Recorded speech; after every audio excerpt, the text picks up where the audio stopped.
This Torah class is brought to you by TorahAnytime.com. Okay, good morning everyone. Agut Yar, Agazant Yar. We're starting a new series, we hope, B'siyata D'Shmaya. Actually, right now this is by the typist and the layout designer, but it did not make it to the Shiur this morning, so here we have it in its original raw manuscript form. We're going to try. In the past, we've had Divrei Torah in English. This year, or at least this week, we're going to try Divrei Torah in Lashon Kodesh, and these are all original. So these are not. It doesn't come from any other sefer. These are maybe a little different than the Svarim. By the way, last year, B'siyat D'Shmaya, we came out with the sefer on Bereishis. If anybody wants to procure the sefer, it's available on our site, rabbidg.com. You could get it with free shipping. But this is a little bit different than the Sefer. The Sfarim are more essays. These are just little short Divrei Torah. We have here on the sheet 6 of them. And here we go. Let's see how this goes. We know that the first time something appears in the Torah, it is of great significance because it's the root of everything. It sets the tone for everything. Chazal say that everything is incorporated in the first word in the Torah, in Bereishis. So I think it's very interesting that the first trup in the Torah is a tipcha. Bereishis, baralakim, the first trup is a tipcha. As if the whole world stands on the tipcha. Right? The Tam Mikra Rishon that's found in the Torah is a tipcha. The Tamei HaMikra, the word Bereishis is a tipcha, as if the whole world stands on it. What's the explanation for that? So we could possibly suggest as follows. The Zohar in Parshas Yisroi says a lashon, if not for the tipcha, the world could not exist, because it says loy sirtza. It says loy tirtzach.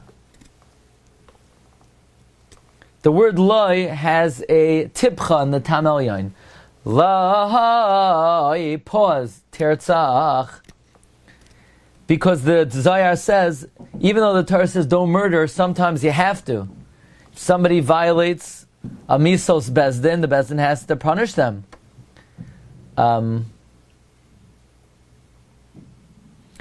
because there's a tipcha on the word loy tinaf, don't commit adultery, but one is allowed to live with their wife, one is allowed to live with their wife even though they already have children.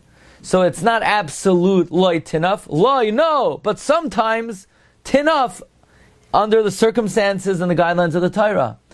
Loy signoiv, you're not allowed to steal, but Chazal say you're allowed to trick the Rebbe a little bit to try to teach you more Torah.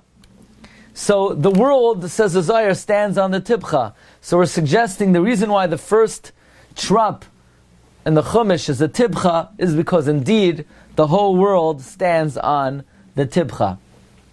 Okay, second idea is, if you look in the Bnei Yissaschar Sefer Agad Kala, he has 192 ways to unscramble the word Bereishis. So here are 2 new ones. S. Berashi.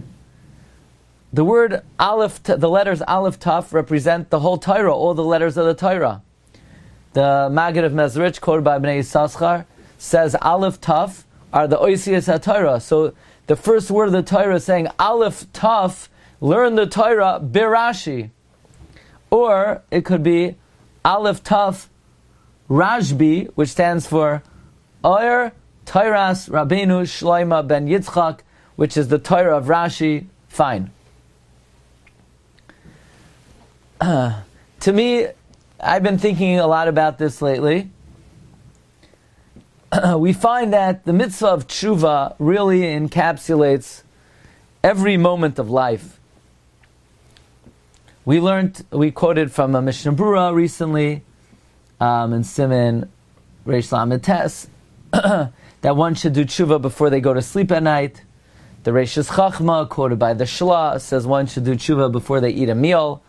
The Shla even says on Shabbos, where you can't say vidoy, so before the meal you should say, Es umal Hashem leikacha eslevavcha v'eslevav zarecha. Tomer Devara says every single day you should be Mahar B'tshuva, so that every day of your life is connected to tshuva.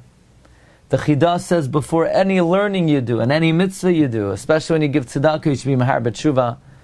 Why is tshuva something that really encompasses our whole life? As if, the way we wrote over here, Shabameshach kol yemei chaya adam, uvameshach kol yom v'yom yesh lasas tshuva. Tshuva is something you do throughout one's days and throughout the day. And perhaps the reason is, the pasuk says in Bereishis, Eila toldois hashamayim va'aretz behi baram. And the Gemara Menachos Chav Tesam Beis says, Behei baram. God created this world with the ois hey. And the Gemara describes why the ois hey, because the ois hey, you could fall out easily, but there's a special opening on the top to come back in.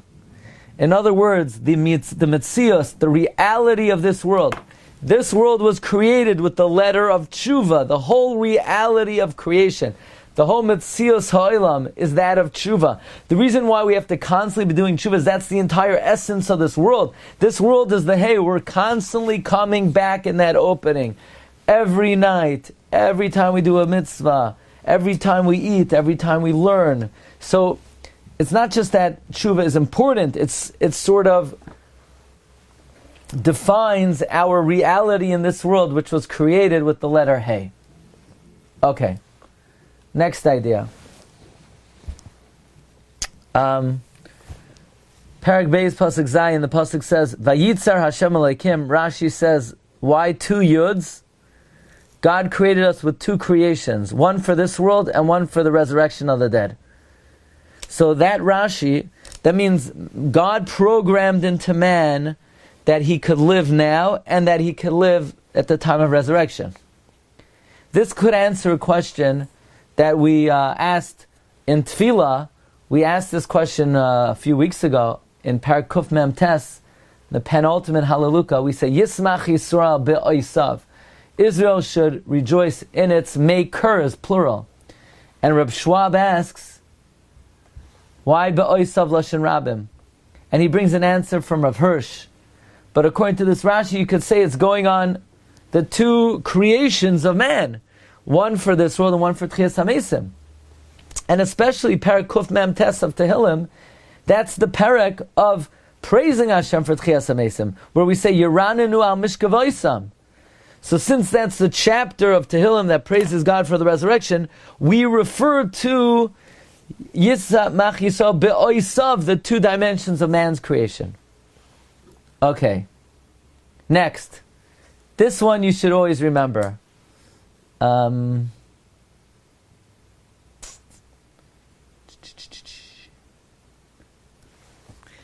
know, after the sin of Adam Arishon, God punishes the Nachash with 10 curses. He punishes Chava with 10 curses. He punishes Adam with 10 curses. What's the very first thing that Adam Arishon does after these 30 punishments were hurled on him? He turns to his wife Chava, and he calls her name. He says to her, you're the mother of all mankind. Interesting. You're the mother of all mankind. You're a mother. Why is that the reaction to God just told Adam, now man has to die, now man has to earn a livelihood, now people get ill, now people get sick, now people have a hard time raising children, now people have, life is difficult, everything, planting, harvesting. Life used to be blessed in the Garden of Eden, and now everything has plummeted, everything has been hurled into a state of curse. And the first thing Adam does is he says, you're a mother. And this was very striking to me. As if in a matzav of klala, in a matzav of challenge, in a matzav of difficulty, there's only one consolation in this world.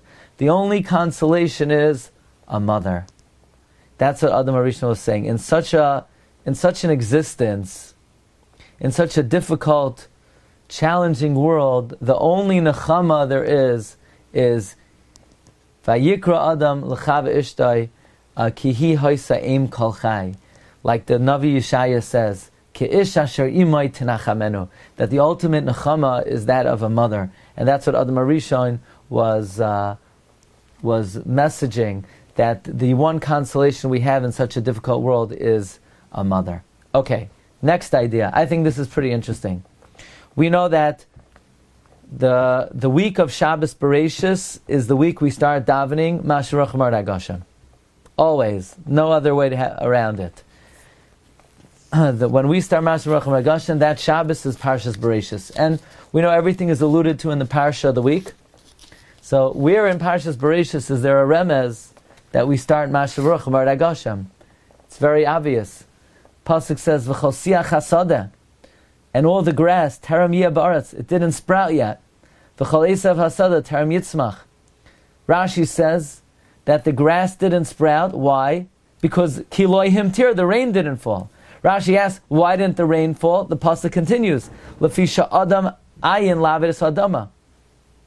There was no man to recognize the importance of rain.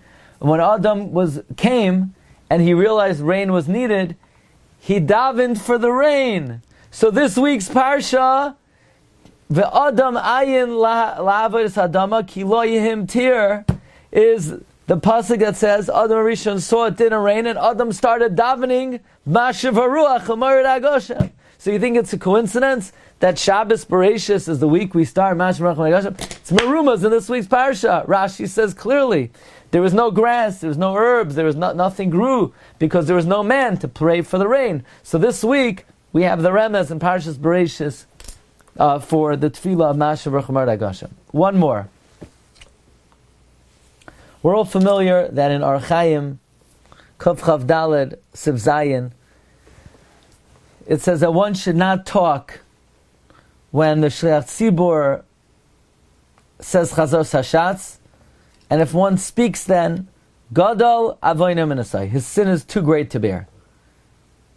Now obviously that's a borrowed expression from Bereishis Parak Daled Pasuk Yud Gimel, Vayomer Kayin El Hashem, Gadol Avonim Minasai. Now, Kayin said to God, is my sin of murder too great to bear? There's a very interesting pasuk. What did Kayin say to Hevel? The pasuk says, Vayomer Kayin el Hevel achiv, Vayihi biyoisam asada, Vayomer Kayin el Hevel achiv, Vayakom Kayin el Hevel, Vayargeyo. The pasuk says, Kayin said to Hevel. And then the next thing we know, Kayin killed Hevel. What did Kayin tell Hevel? And why doesn't the Torah tell us what Kayin said to Hevel? It must be, you know what Kayin said to Hevel? Nothing, nonsense. He said, did you see the game last night? Can you imagine such a team with such a big payroll? They're going to go down again to that team down from Texas?